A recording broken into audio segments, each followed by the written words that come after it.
우리가 어렸을 때나 또 우리 자녀들이 가장 좋아하는 이야기의 소재는 세월이 지나도 다르지 않은 것 같습니다.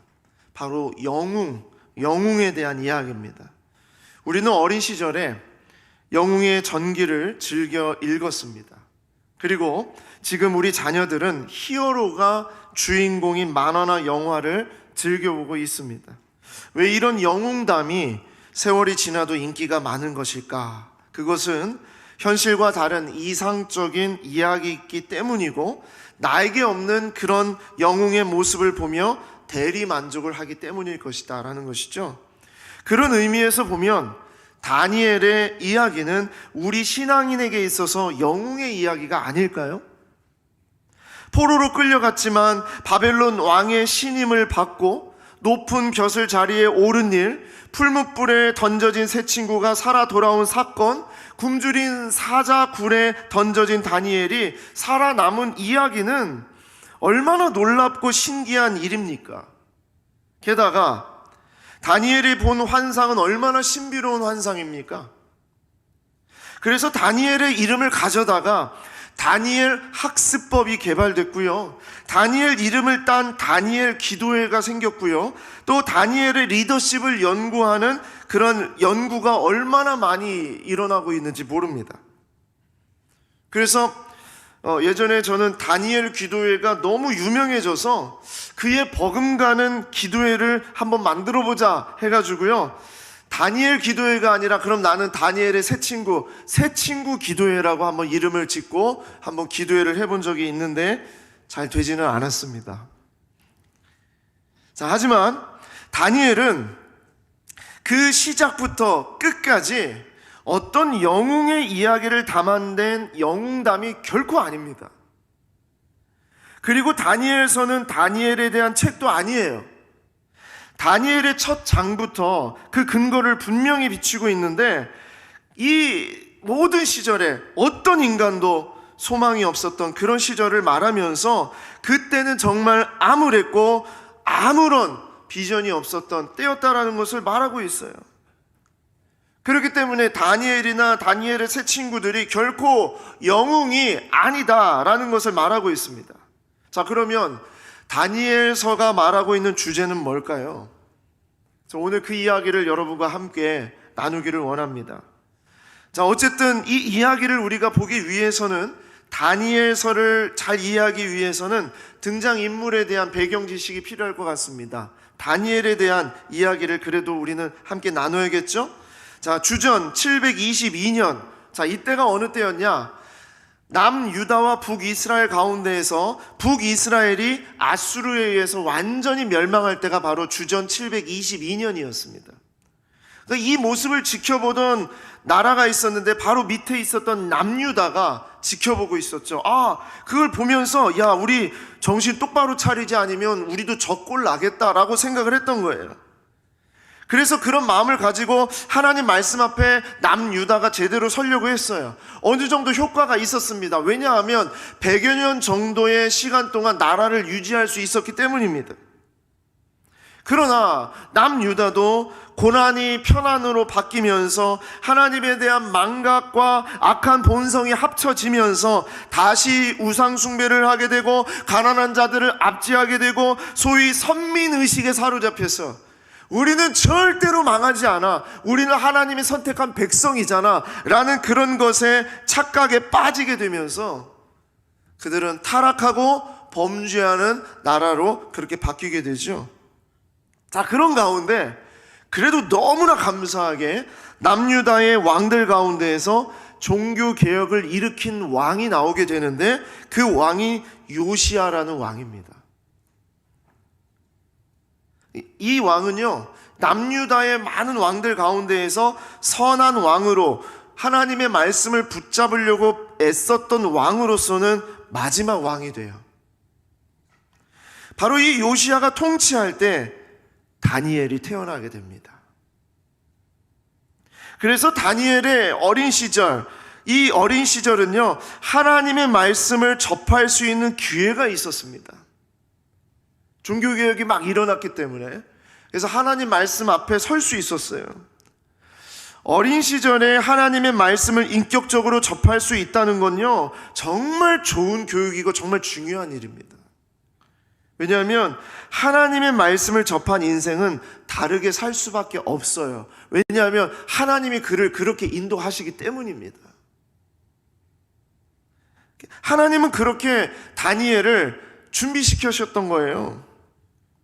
하지만 이제 요시야가 이제 죽고 그 요시야의 아들 여호야김이 등극을 하면서 하나님 보시기에 여호야김은 악한 왕이었어요. 그래서 하나님은 결국 이 남유다를 심판하게 되는데, 그 심판의 도구로 바벨론이라는 제국을 하나님이 사용을 하십니다. 바벨론은 신흥 제국이었고요. 그리고 이 사람들은 얼마나 무서운 사람들이었냐면, 이 사람들이 닿는 곳마다 그 모든 나라는 다 황폐하게 만들어 버렸습니다. 이 남유다도 당연히 그랬겠죠. 그래서 이 바벨론은 예루살렘을 함락하고 예루살렘에 있었던 여호야김을 또 이제 포로로 잡고, 그리고 백성들을 포로로 잡고 자기네 땅으로 옮기는 작업을 합니다. 이때 어린 다니엘이 강제 이주를 당하게 돼요. 자, 그 시절의 이야기가 바로 다니엘의 첫 이야기, 다니엘서의 시작 이야기입니다. 우리 다니엘서 1장 1, 2절 말씀 같이 한번 읽어보겠습니다. 시작. 유다 왕 여호야김이 다스린 지 3년이 되는 해에 바벨론 왕 느부갓네살이 예루살렘에 이르러 성을 에워쌌더니 주께서 유다 왕 여호야김과 하나님의 전 그릇 얼마를 그의 손에 넘기심에 그가 그것을 가지고 신할 땅 자기 신들의 신전에 가져다가 그 신들의 보물 창고에 두었더라. 네. 자, 이 말씀을 보면요, 주께서 넘기심에라는 단어가 나오죠. 자, 이미 이 다니엘서의 시작부터요, 이것은 다니엘의 위대함, 다니엘의 어떤 능력, 다니엘의 영담을 지금 얘기하려는 것이 아니라, 하나님이 이 모든 역사 속에 하나님께서 이 모든 것들을 주관하시는 하나님의 손길이 있다라는 것을 지금 드러내고 있는 겁니다. 하나님의 자녀들이 겪는 황폐함은 그들이 결국 누구의 손에 달려있는가를 알려주시는 하나님의 채찍이었다라는 것을 얘기하고 있는 거예요. 그러니 다니엘서는 그 시작부터 어떤 영웅에 대한 이야기를 하려는 것이 아니라, 이 황폐한 땅에 있는 지극히 연약한 백성들을 붙잡아 주시고 그들을 통해 하나님의 살아계심을 드러내는 하나님의 주권을 이야기하는 것이 바로 다니엘서다. 그리고 이 하나님의 주권은 다 허물어지고 황폐한 광야 가운데 구루터기 같은 인생을 통하여서 하나님은 드러내시는 것이다. 바로 그 내용입니다. 그래서 다니엘서를 쭉 읽게 되면요, 하나님의 일하심을 계속 증거하고 있어요. 자, 다니엘서 1장 9절 말씀입니다. 하나님이 다니엘로 하여금 환관장에게 은혜와 긍휼을 얻게 하신지라. 하나님이 하셨다는 얘기입니다. 1장 17절입니다. 하나님이 이 네 소년에게 학문을 주시고 모든 서적을 깨닫게 하시고 지혜를 주셨으니 다니엘은 또 모든 환상과 꿈을 깨달아 알더라. 누가 하셨다고요? 하나님이 하셨다고요. 다니엘서 2장 19절입니다. 이에 이 은밀한 것이 밤의 환상으로 다니엘에게 나타나 보임에 다니엘이 하늘에 계신 하나님을 찬송하니라. 이 환상을 누가 보여주셨다고요? 하나님이 보여주셨다는 거예요. 결코 다니엘과 세 친구들의 영웅심이나 그들이 가진 지혜나 그의 어떤 배경이나 노력으로 된 것이 아님을 아주 선명하고도 분명하게 1장부터 말씀하고 있다는 것을 보여주고 있어요. 이것이 바로 다니엘서의 이야기입니다. 그 가운데 첫 번째 사건, 그 가운데 오늘 우리가 읽은 이 본문은 하나님의 그루터기로 쓰임받은 다니엘과 세 친구들의 첫 번째 도전이자 신앙 고백인 사건을 다루고 있습니다. 느부갓네살의 음식을 거절한 사건이죠. 이게 뭐 그렇게 중요하고 어려운 일이었을까 생각할 수 있어요. 음식을 거절한다는 거, 이게 뭐 그렇게 특별한 일이었을까 생각할 수 있습니다. 하지만 다니엘과 이 친구들은요, 지금 소년이에요. 아직 성인이 아니에요. 청소년 시절입니다. 그러니까 그들의 눈으로 이 상황을 보게 되면요, 이건 다른 이야기가 돼요. 게다가 바벨론 왕 느부갓네살은 전 세계를 두려움에 떨게 한 아주 무서운 왕이었고요, 그러면서도 정말 지혜로운 왕이었어요. 무조건 폭력으로만 일삼는 그런 왕이 아니라 이 어떤 나라를 정복하든지 그 나라를 속국으로 삼아서 그 나라에 총명하고 재능 있는 남자들과 아름다운 여자들을 포로로 데리고 가서 무엇을 하느냐? 바벨론의 교육을 받게 해서 그들의 가치관을 바꾸게 하고요, 그들의 이름을 바꿔서 그들이 충성하는 대상을 바꾸게 하고요, 그리고 식단을 바꿔서 그들의 생활 방식을 바꾸는 거예요. 아주 지혜로운 왕이었습니다. 그렇기 때문에 이 다니엘과 친구들은요, 어린 소년들이었고, 그러면서도 바벨론 왕의 총애를 받을 수 있었고요, 그리고 그 당시에 세계 최고의 수준의 교육을 받을 수 있었고요, 늘 왕궁의 명품과 최고의 식단을 누릴 수 있는 자리에 있었다는 겁니다. 그런 자리는 아무나 갈 수 없고요, 바벨론 시민권을 가진 사람들도 그런 자리에 내 자녀를 보내기 위해서는요, 어마어마한, 정말 그건 꿈도 못 꾸는 그런 일이 되었을 겁니다. 그런데 그 자리에 있던 이 어린 소년들이 벌이는 놀라운 행위를 한번 보시기 바랍니다. 다니엘 1장 8절 말씀입니다. 우리 같이 한번 읽어보겠습니다. 시작. 다니엘은 뜻을 정하여 왕의 음식과 그가 마시는 포도주로 자기를 더럽히지 아니하리라 하고 자기를 더럽히지 아니하도록 환관장에게 구하니. 자, 이건 말도 안 되는, 정말 바보 같은, 진짜 애들이다 라고 느낄 그런 일이었어요. 이게 뭐 그렇게 중요한 일이라고요? 거부합니까? 솔직히 지금 하나라도 더 잘 먹고 잘 배워서 나중에 거사를 도모하는 것이 맞아요. 그렇죠? 우리들의 계산 같으면 그랬을 거예요. 대의를 위해서 작은 것을 참고 견디는 것이 진짜 군자의 길 아니겠습니까? 아니, 솔직히 더 까놓고 얘기해서요, 음식을 먹지 않을 거면 그럼 아예 왕궁에도 들어오지 않아야죠. 그런 생각 들어보신 적 없으세요? 저는 막 그런 질문들도 막 던졌어요. 음식이 뭐라고요? 이게 뭐 독약을 먹는 것도 아니고요, 또 학자들과 또 그런 이야기를 들어보면 우상을 숭배한 제단에 바쳐진 음식이니까, 부정한 고기가 담겨진 음식이니까, 그래서 그거 먹지 않겠노라고 다짐했다는 거예요. 아니, 그냥 음식이라고 생각하고 아무렇지 않게 넘길 수 있는 거 아니겠어요? 3년만 참으면 되지 않을까요? 그렇게 해서 좀 뭔가 체력을 잘 세우고 공부도 열심히 해서 나중에 뒤집어 엎으면 되잖아요. 하지만 여기서 아주 중요한 것이 하나 있어요. 그걸 말씀으로 이렇게 표시를 했는데, 그게 뭐냐면 이 소년들이 그렇게 하기로 뜻을 정했다는 겁니다. 이것이 하나님이 기뻐하시지 않는 것이니까 그렇게 하지 않겠다고 마음을 먹은 거예요. 수많은 마음을 먹을 수 있고 수많은 뜻을 정할 수 있는 것들이 있었는데, 그러나 이 소년들은 이 음식을 먹지 않겠다고 뜻을 정했다는 거예요. 음식이 이렇고 저렇고 문제가 있어서 저거 먹으면 죽느냐 아니냐, 그것보다 더 중요한 게 뭐냐? 하나님을 위해 이렇게 하기로 마음을 먹었다는 겁니다. 결단했다는 얘기예요.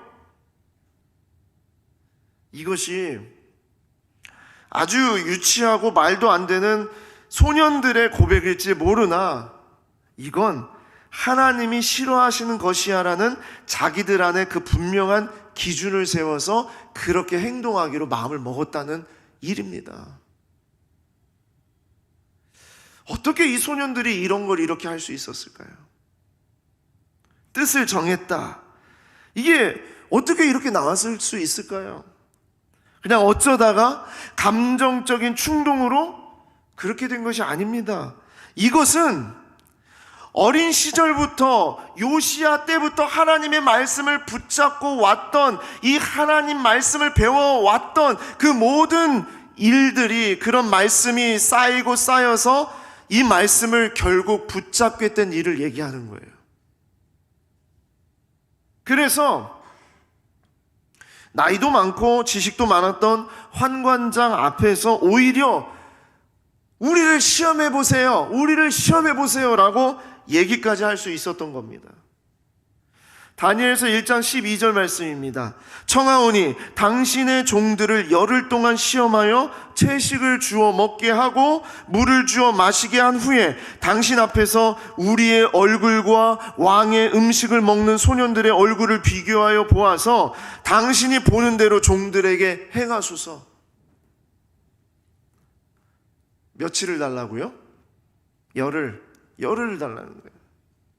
열흘로 승부를 걸겠다는 이 소년들의 얘기는 정말 아이들 같은 소리 아니겠습니까? 저 같으면 석 달은 달라고 했을 거예요.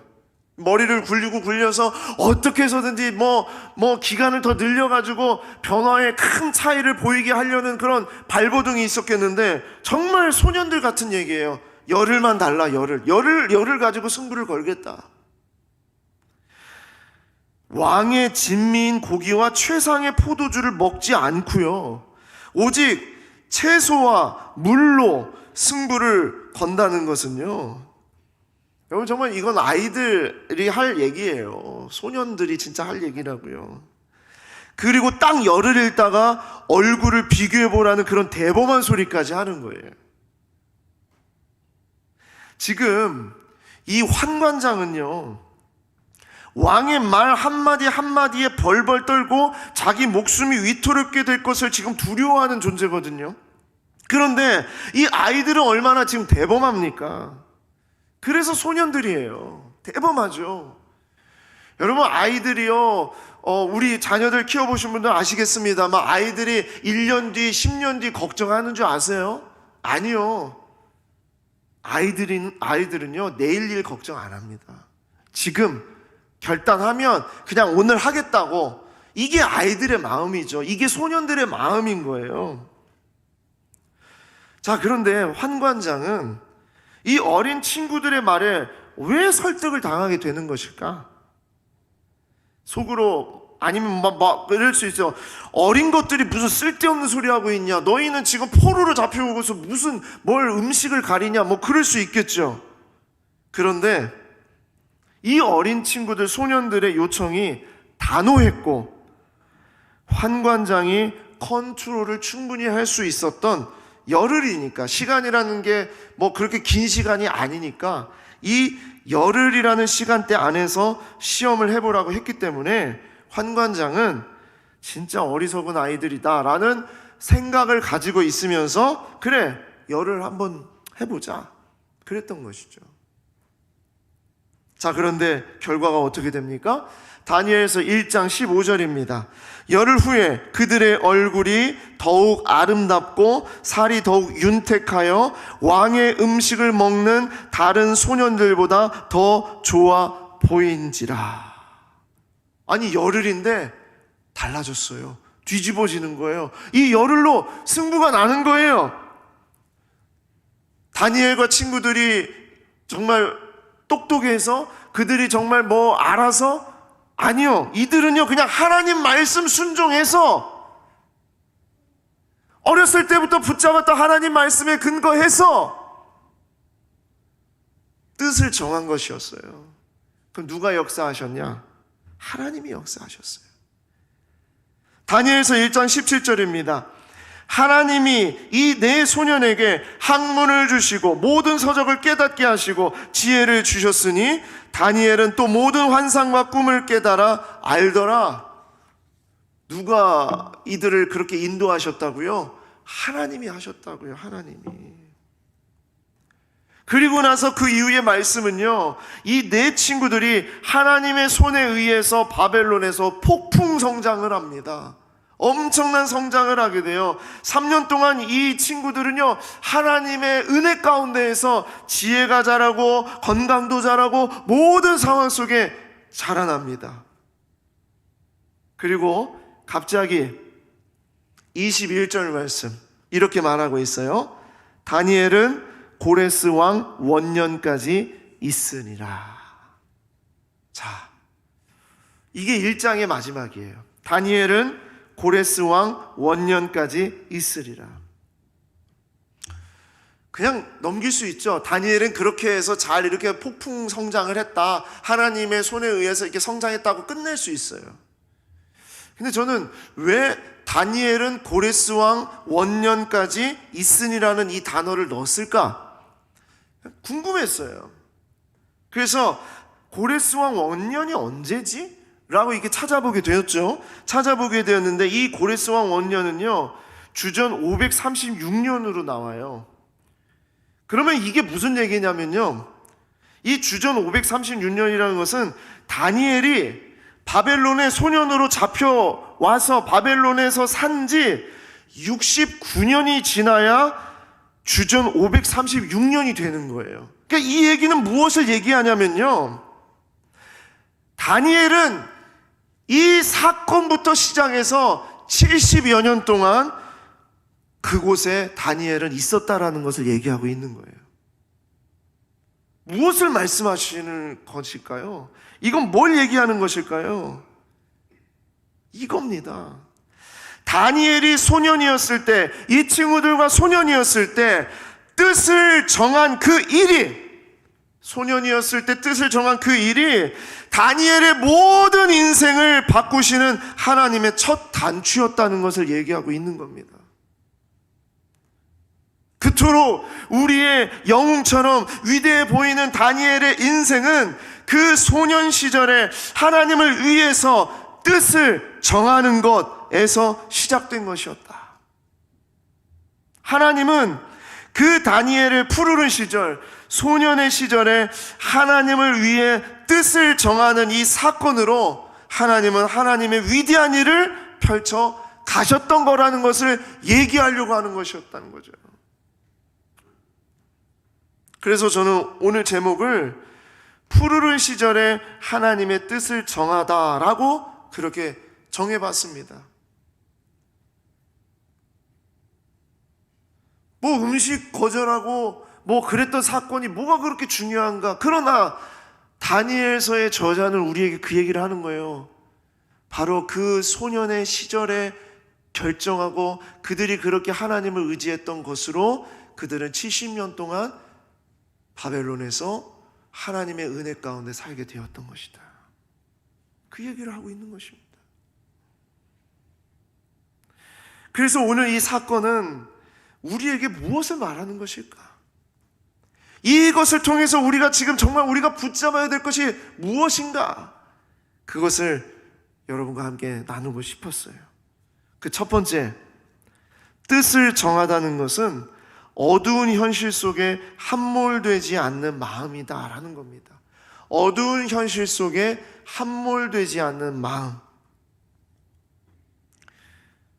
나이가 어려서 푸르르는 것이 아니고요, 현실 속에 함몰되지 않는 것이 푸르름입니다. 푸르지 않는 사람은 현실 속에 허우적거릴 수밖에 없어요. 경험과 지식으로 주변의 두려움을 느끼기 때문입니다. 살아보니까 한계가 무엇인지 알게 되고 결과가 어떻게 될 것이 뻔하게 생각이 되니까요. 그러니까 자꾸 두려워하는 거예요. 염려하는 거예요. 걱정하는 거예요. 아이들은요, 절대 내일 일, 다음 주일, 다음 달 일 걱정하지 않습니다. 어른들이니까 걱정하는 거예요. 왜? 경험해 보니까, 계산해 보니까 이렇게 살다가는 안 되는 것 같으니까. 그래서 이루어지지 않은 것에 대해서 그 우리의 걱정들 가운데, 염려 가운데에 70% 이상이 이루어지지 않은, 아직 오지 않은 것 때문에 염려하는 것이 바로 염려라고 그러잖아요. 우리가 이 소년들에게서 배울 수 있는 것은요, 소년이니까가 아니라 바로 그들이 가지고 있었던 하나님 말씀이면 다 되지 않을까? 하나님 말씀대로 우리 이거 뜻을 정하면 이렇게 되는 거 아닐까? 라는 바로 그 모습이었다는 거죠. 나이가 많은 분이 하나님 말씀 붙잡고 나아갔을 때 이렇게 안 될까요? 여러분, 무리를 걸었던 베드로를 한번 생각해 보십시오. 베드로. 마태복음 14장 28절에 이런 말씀이 있죠. 베드로가 대답하여 이르되 주여 만일 주님이시거든 나를 명하사 무리로 오라 하소서 하니 오라 하시니 베드로가 배에서 내려 물 위로 걸어서 예수께로 가되, 나이가 많고 적음의 문제가 아니라는 거예요. 지금 이 일, 지금 이 문제, 지금 내 삶, 주님께서 역사하시면 된다라는 그 믿음만 있으면 물 위로 걸어서 예수께 가되, 그러다가 갑자기 뭘 봐요? 바람을 보고 무서워 빠져가는지라 소리질러 이르되 주여 나를 구원하소서. 바로 이 모습으로 볼 수 있는 거 아니겠습니까? 제가 오늘 이 제목을 푸르르다는 말로 적었어요. 그렇죠? 푸르른. 이 푸르른이라는 말은 푸른 말의 강조형이에요. 그냥 푸르다의 강조가 푸르르다래요. 그게 더 마음이 들었어요. 아이들 때는요, 소년일 때는요, 그냥 푸른 겁니다. 그런데 그 시절에, 어떤 시절이든 그때에 하나님의 말씀을 의지하고 뜻을 정하는 사람은요, 푸르른 사람이에요. 그냥 때가 돼서 푸른 시절이 다 가고, 때가 돼서 청춘이 다 지나가고, 때가 돼서 젊은 시절이 그렇게 가는 것이 아니고요. 우리가 이 말씀 속에서 우리가 붙잡아야 되는 것은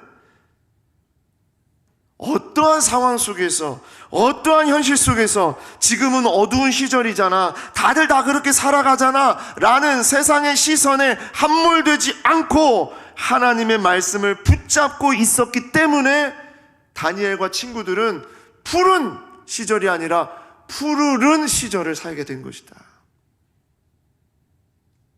그 어두운 현실 속에 무너지거나 주저앉지 않으려는 그 마음이 있었기 때문에 하나님은 그 마음을 사용하시고 그들의 인생을 푸르르게 하셨다. 이것입니다.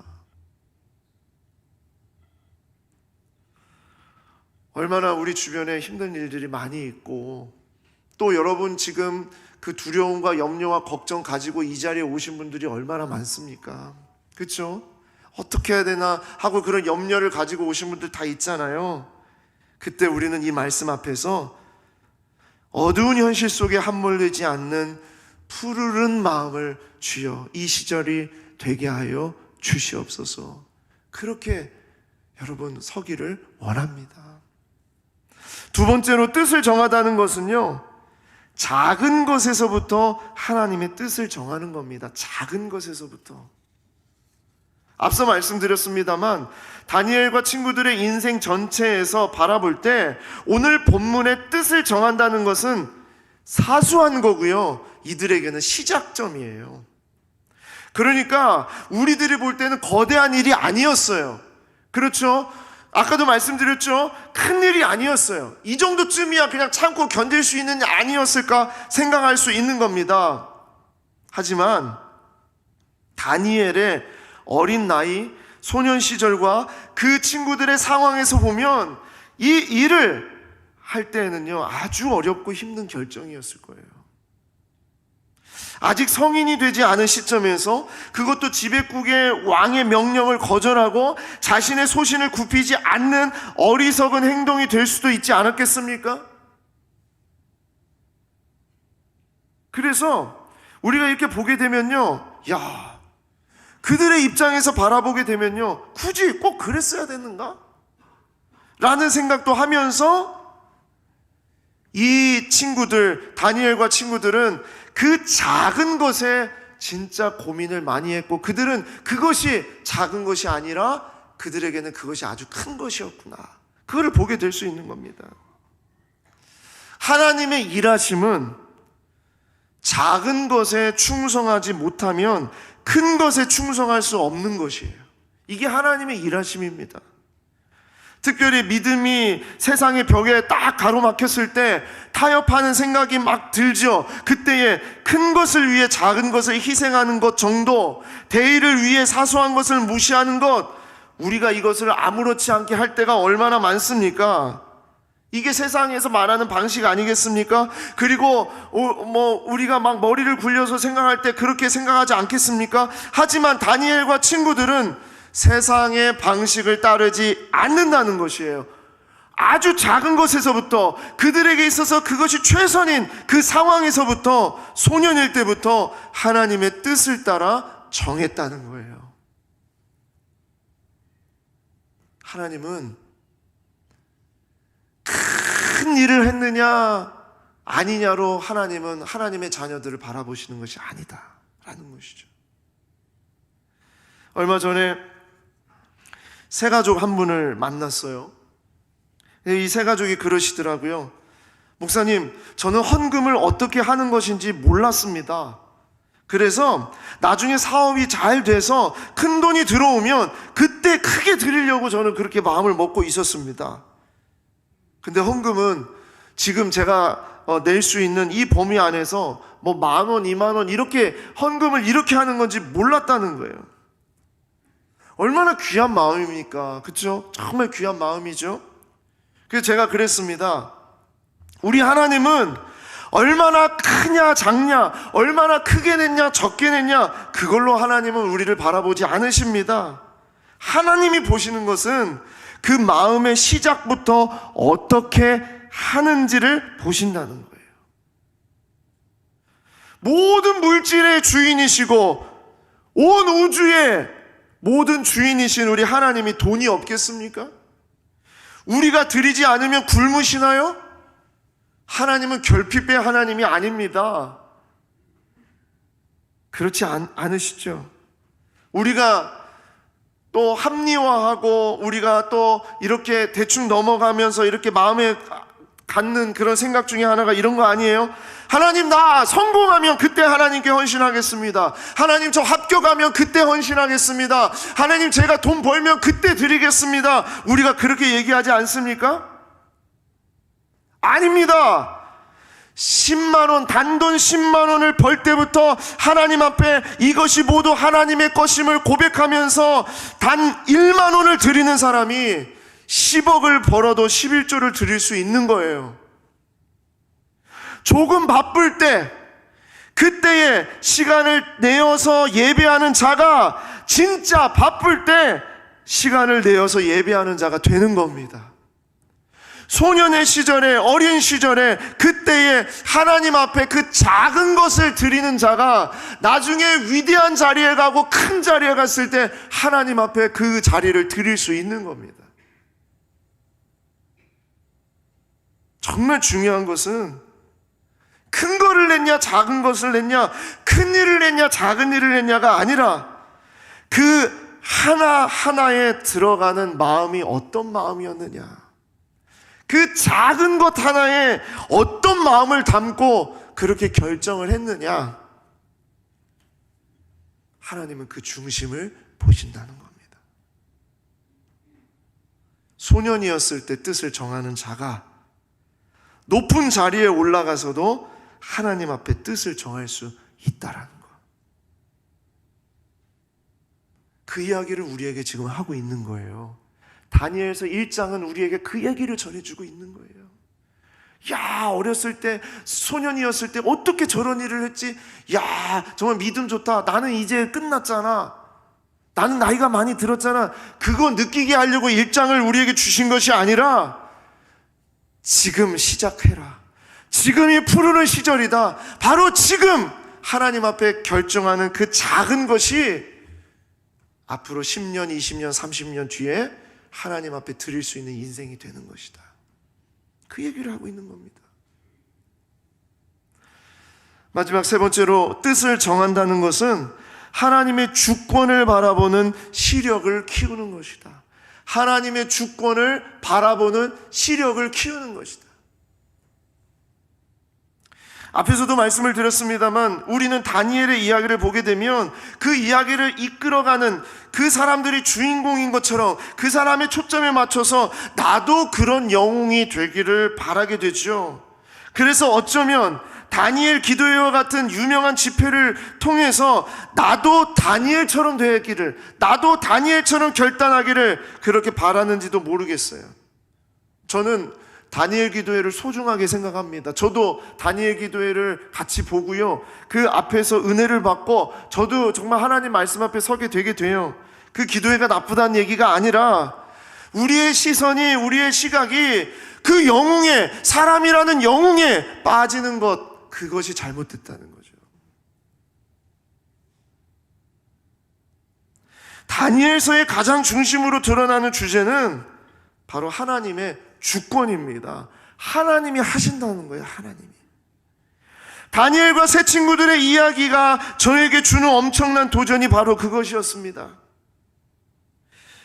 이 친구들이 믿음으로 거대한 어려움을 이겨냈다는 것이, 그들의 믿음으로 이겨냈다는 것이 저에게 도전이 아니라 그 어린 시절부터, 소년의 시절부터 하나님의 주권을 그렇게 바라보려고 그들의 시력을, 그들의 시선을 하나님 앞에 두고 나아갔을 때 하나님께서 그들의 시력을 계속 하나님 주권에게 두도록 하셨다는 거, 그게 너무나 부러웠던 거고요.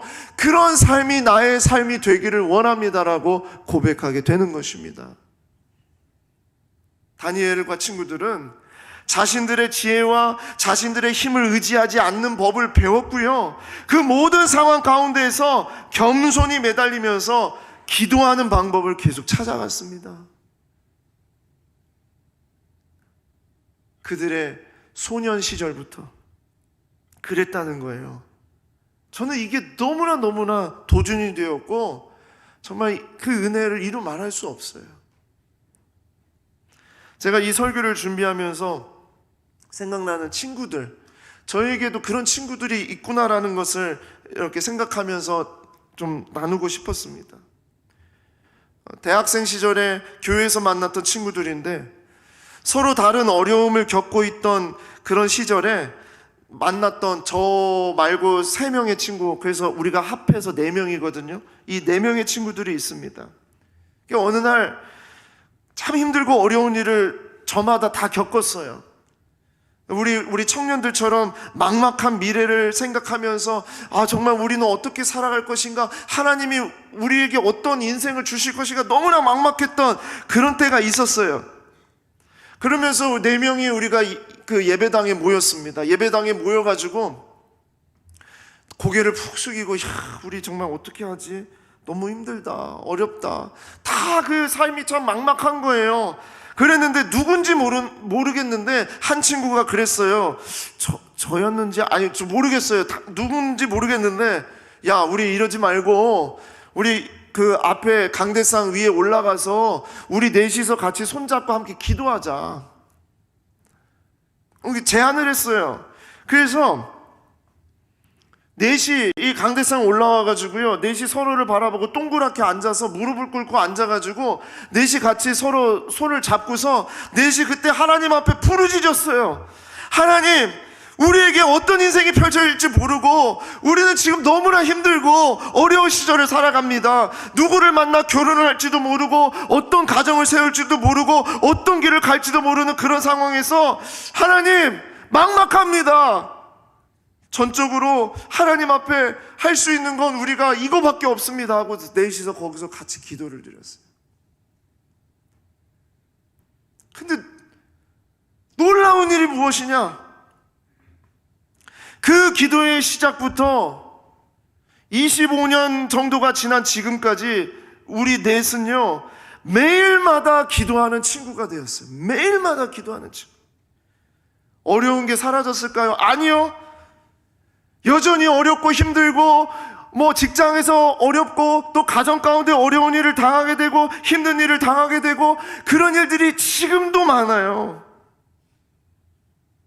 그런데 또 피부도 달라지고 나이도 달라지고 삶의 환경도 다 달라진 각자의 삶들이 다 있지만 그때 하나님 앞에서 무릎 꿇고 하나님, 우리 어떻게 살아야 될지 모르겠어요. 하나님, 우리의 길을 인도해 주세요라고 같이 기도했던 그 4명의 그 친구들의 그 붙잡은 손은요, 지금도 붙잡고 있는 손이 되었다는 거예요. 지금도. 오늘 아침만 되면 한 친구가 말씀을 올리고 또 뭐 말씀을 묵상한 걸 올리고 오늘 하루 누구를 만나는데 또 어디를 가야 되는데 기도해달라고, 우리 가정에 이런 일이 벌어졌다고 기도해달라고, 우리 아이에게 이런 일이 생겼다고 기도해달라고 매일마다 날마다 기도하자.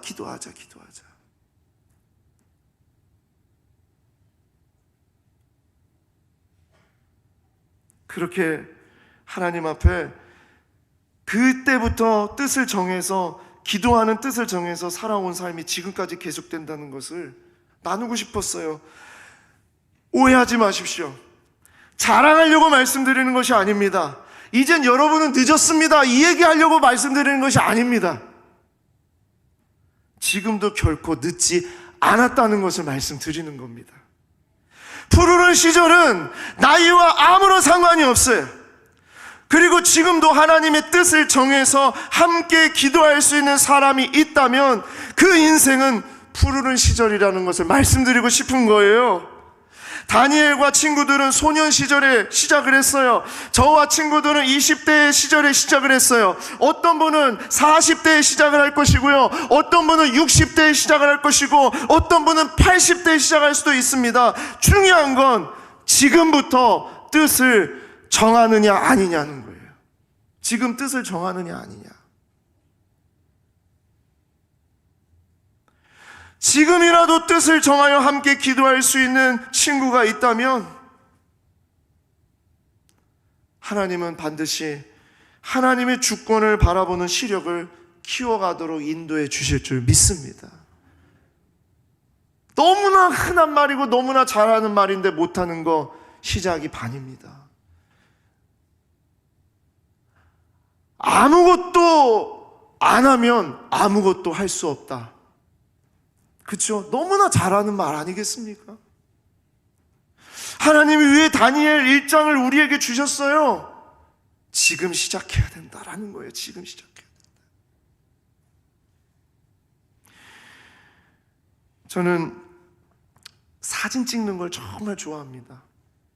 뭐 제가 모델 같아서 제가 좀 괜찮게 보여서 전혀 그런 게 아니죠.